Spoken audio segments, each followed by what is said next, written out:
One of the things that we wanted to let folks know about as part of these segments was how a museum actually works. Most people know that you go to a museum, you get a chance to see the things that are on display, but pretty much every museum that you go to may only have at most 20% of their collection on display at any given time. So what does that mean for the rest of the stuff? How do we actually bring new things into the collection? And that's what we're going to talk about up here.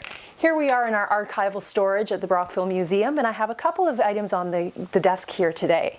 So let's say that you're going through and you happen to find an interesting, I don't know, a frying pan, let's say. And on the bottom it says that it was made in Brockville. Well, that's perfect. These are the types of things that we end up being donated to the museum all the time.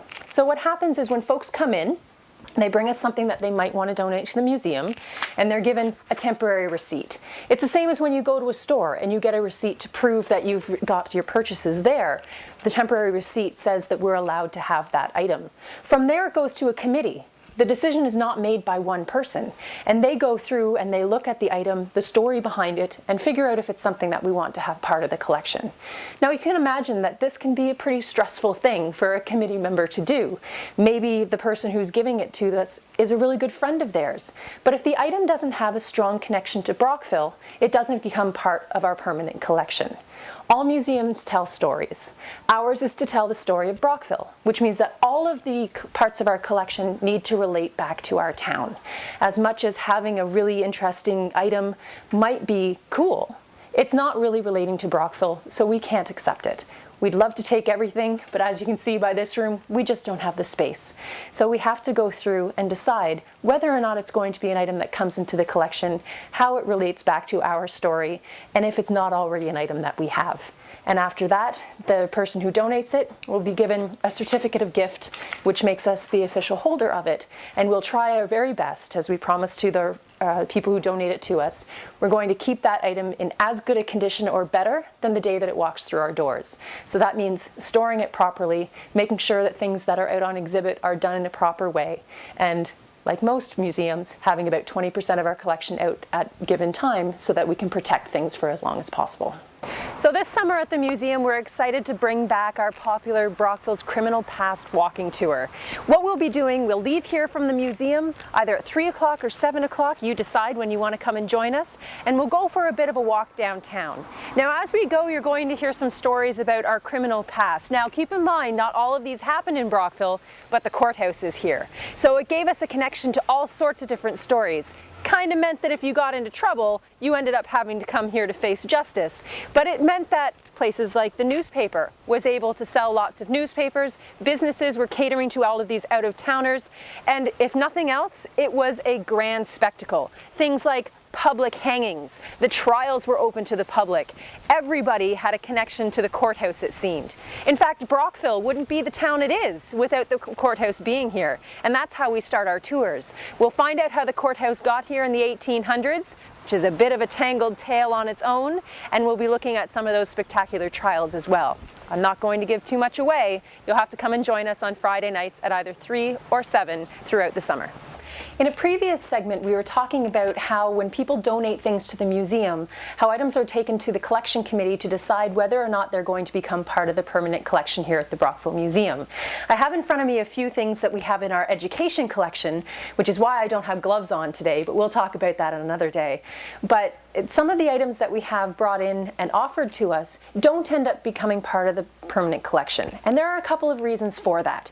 The first thing is it has to have a connection to our town, to the city of Brockville. So if it happens to be a really interesting item, but it has no connection to Brockville, because of our collection mandate and our kind of quest for space around here, we aren't able to accept it. So we have to be pretty picky about the things that we take in to make sure it's telling the story that we are supposed to tell. So some of the items that I have here might be turned down by the collection committee depending on what's happening at that time. So I have in front of me 2 cast iron frying pans. One of them says on the bottom Wagner's 1981, and it's actually a fairly new version of a frying pan.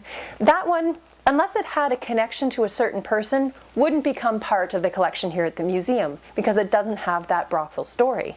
The other one, on the other hand, was even on the bottom it says Smarts, Brockville, Ontario. So that one was made here. That already has a great connection. But the problem with a Smarts frying pan is there are lots of them. And so if we are offered one, what happens is we go through the collection to see if it's a better condition than the one that we already have. If we happen to have one that's already doing quite well, we don't need to replace it.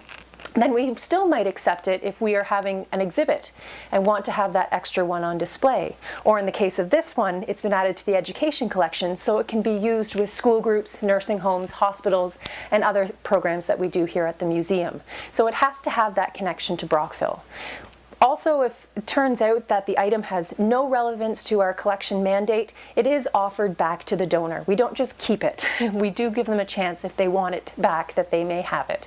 If they still want it to go towards some of the work that the museum does, then it goes to our silent auction.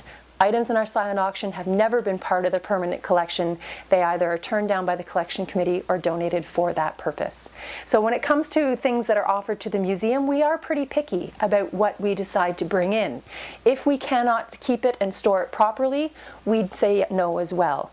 If someone was to offer us a huge item and we don't have room to store it, we probably would have to turn it down, because we want to make sure that those items that come into our collection are kept in as good a condition or better than the day that they walk through our doors. So if we can't store it, then morally, we don't keep it.